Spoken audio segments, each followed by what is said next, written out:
వాడు మొదట దేంతో ట్రై చేశాడు? యేసుప్రభుని శోధించి ఆ భక్తిలో నుంచి లేదంటే దేవుని మార్గంలో నుంచి మళ్ళించడానికి ఫస్ట్ ఆహారంతో ట్రై చేశాడు.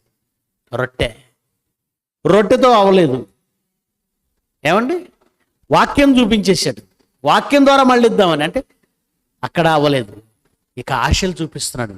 అంటే వాక్యముతో కూడా పడనివాడు, వాక్యములో మళ్ళించిన పడనివాడు, వాక్యములో ఉన్నవాడు కూడా పడిపోయే ఒక కోణం ఏంటంటే ఆస్తులు, లోకమహిమ, రాజ్యాధికారం, వీటికి మనిషి పడిపోతాడంటే పడిపోతాడు. ఈరోజు మనం చూస్తున్నాం ఎంతోమంది బోధకులుగా, ప్రజల మధ్య గొప్ప గొప్ప బోధకులుగా పెద్ద పెద్ద సభలు నిర్వహించి లక్షల మంది మధ్య మాట్లాడినటువంటి, విదేశాలలో కూడా పేరున్నటువంటి గొప్ప గొప్ప ప్రసంగికులు ఈ మధ్యకాలంలో రాజకీయాల్లో పరుగులు తీస్తున్నారు. అంటే అంత పెద్ద పేరు తెచ్చుకున్నటువంటి వాళ్ళు కూడా రాజకీయాలకు ఎందుకు వెంపర్లాడుతున్నారు? ఈరోజు భక్తి పోయింది, రాజకీయాల్లోకి వెళ్ళిపోయారు. ఏదో విధంగా ఎమ్మెల్యే అవ్వాలి, లేదంటే ఏదో విధంగా సీఎం అయిపోవాలి. వీళ్ళకి ఈ పిచ్చి ఎందుకు పట్టింది?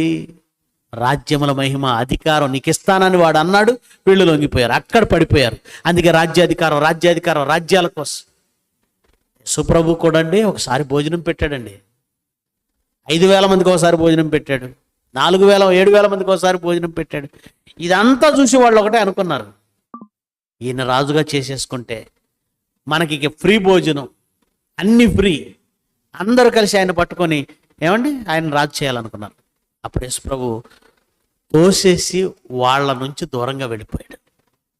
సింహాసనం అంటే ఈ కిరీటం ఆయన మీద పెట్టబోయారు, వెళ్ళిపోయాడండి. వద్దనుకున్నాడు.